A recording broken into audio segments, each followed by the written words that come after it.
K മുരളീധരനുമായി ബന്ധപ്പെട്ട് K മുരളീധരനെ എന്തുകൊണ്ട് ഹൈക്കമാൻഡ് ചർച്ചയ്ക്ക് ക്ഷണിച്ചില്ല എന്നുള്ള കാര്യത്തിൽ ഇപ്പോഴും വ്യക്തമായ മറുപടി കോൺഗ്രസ് നേതൃത്വം പറയുന്നില്ല. കാരണം എല്ലാ മുൻ KPCC അധ്യക്ഷന്മാരെയും യോഗത്തിലേക്ക് ക്ഷണിച്ചിട്ടില്ല എന്നാണ് അനൌദ്യോഗികമായി നൽകുന്ന വിശദീകരണം. അതേസമയം ശശി തരൂർ നേതൃത്വവുമായി ചെറിയ രീതിയിൽ ഇടഞ്ഞു നിൽക്കുകയാണ്. പക്ഷേ CPI-യുമായി അടുക്കുന്നു എന്നുള്ള വാർത്തകൾ പൂർണ്ണമായി ശശി തരൂർ പക്ഷവും ഒപ്പം കോൺഗ്രസും CPM നിഷേധിക്കുന്നുണ്ട്. എന്തായാലും ഇന്നത്തെ യോഗത്തിൽ ഉച്ചയ്ക്ക് ശേഷമാണ് യോഗം നടക്കുന്നത്.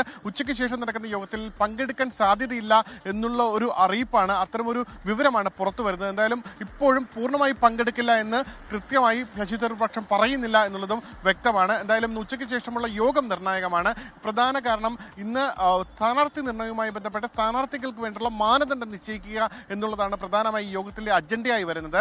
ഇന്ന് KPCC നേതൃത്വവും ഒപ്പം മുതിർന്ന നേതാക്കളും യോഗത്തിൽ പങ്കെടുക്കും. ഒരുപക്ഷെ കെ മുരളീധരൻ അടക്കമുള്ളവർ തന്നെ ഹൈക്കമാൻഡ് യോഗത്തിൽ വിളിക്കാത്തതിനുള്ള എതിർപ്പ് യോഗത്തിൽ ഉന്നയിക്കാൻ സാധ്യതയുണ്ട്. പ്രധാന ചർച്ച ആദ്യഘട്ട സ്ഥാനാർത്ഥി നിർണയമാണ്.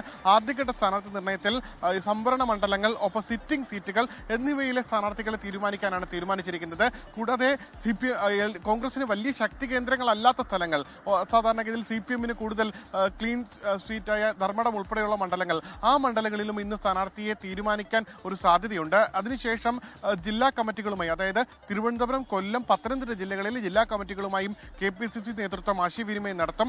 നാളെയും മറ്റന്നാളുമായി മറ്റ് ജില്ലകളുമായുമുള്ള ആശയവിനിമയം തുടരും. പ്രധാനമായി ഈ സ്ഥാനാർത്ഥി നിർണയിച്ച ഇന്ന് തീരുമാനിക്കുന്ന സ്ഥാനാർത്ഥി നിർണയങ്ങൾ താഴെത്തട്ടിൽ അറിയിക്കുക എന്നുള്ളതാണ് ഈ ജില്ലാ കമ്മിറ്റികളുള്ള യോഗത്തിന്റെ പ്രധാന അജണ്ട.